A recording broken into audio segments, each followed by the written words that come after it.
Today, we're diving into a piece of software that's, well, it's pretty much out of this world. It's used to design everything from cancer-killing radiation therapies to detectors that hunt for dark matter. So how in the world does one single tool do all of that? Let's find out. So let me ask you this. How would you do it? How do you test an idea that's way too big or way too small or just ridiculously expensive to build in the real world? This is like a fundamental problem in modern science. You can't just build a prototype of a star, right?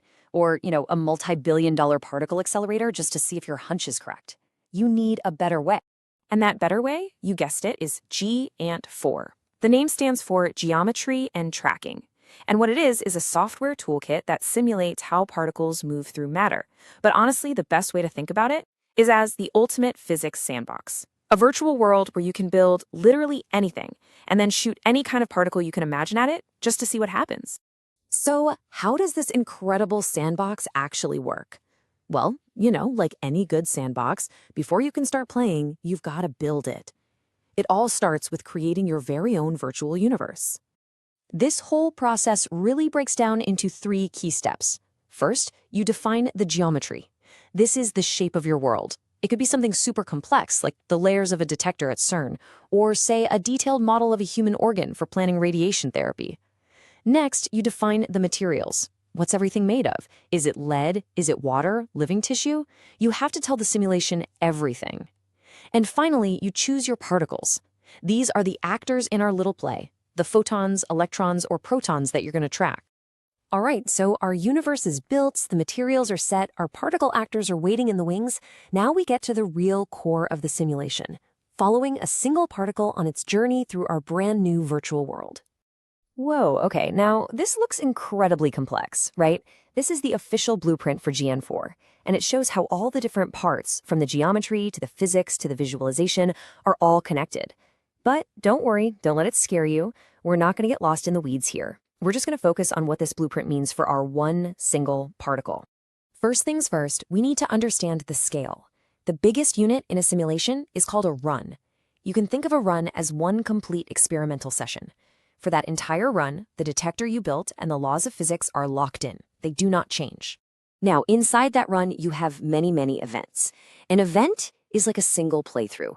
It's the complete story of what happens after a primary particle is created and sent out into your world. Every single event is its own little story, from beginning to end. And here's the crucial part. Every single one of those events follows this simple 4-step loop. 1, a primary particle gets generated. 2, the software starts to track its movement. 3, at every little step, it figures out and applies all the relevant physics interactions. And 4, it records the outcome. Generate, track, interact, record. That's the heartbeat of Geant4. Let's zoom in on that second step for a second. Tracking. This is the process of moving that particle through your world. But it's not a smooth, continuous line. It's done in tiny, little, discrete steps. And at the end of each step, the simulation basically pauses and asks, okay, based on where I am and what material I'm in, what are all the possible things that could happen to me right now? And the answer to that question comes from the physics. This is the rule book of our sandbox.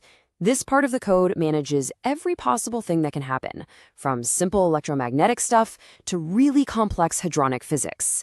This is what gives the simulation its incredible accuracy. Okay, so the simulation is running, it's generating data for millions, maybe even billions of particle journeys. But, a huge file full of numbers isn't exactly useful. The next big challenge is making all of this invisible data visible. The very first step is to just record what happened.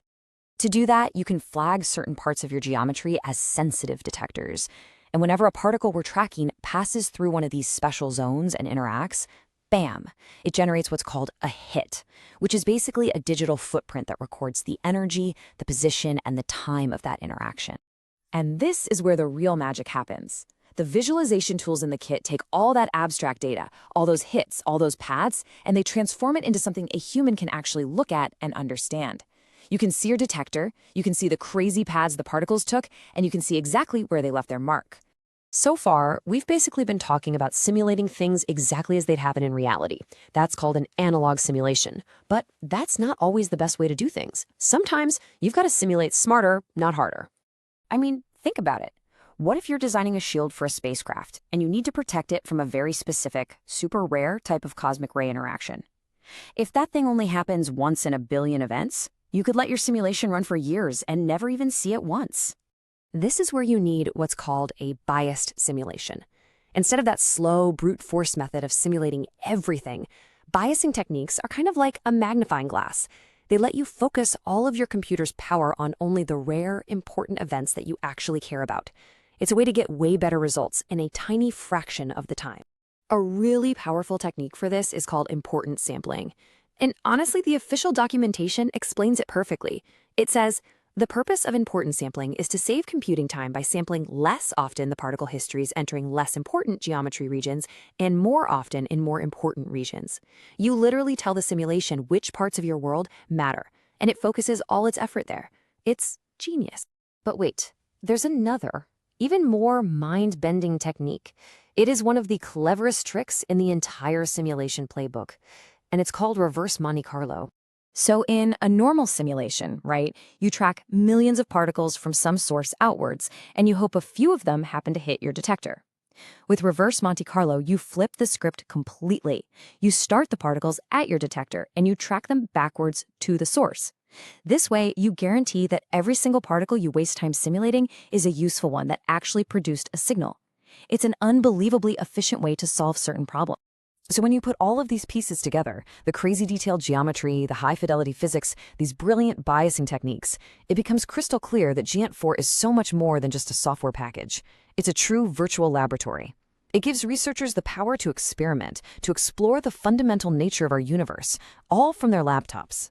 And that kind of brings us to the final and most exciting thought. A tool this powerful just opens up a whole universe of possibilities. So I'll leave you with this question. If you had a tool that could accurately simulate anything, what would you do first? What cosmic mysteries or medical breakthroughs would you chase? It's a pretty powerful thought, and it's what drives thousands of scientists who use this incredible physics sandbox every single day.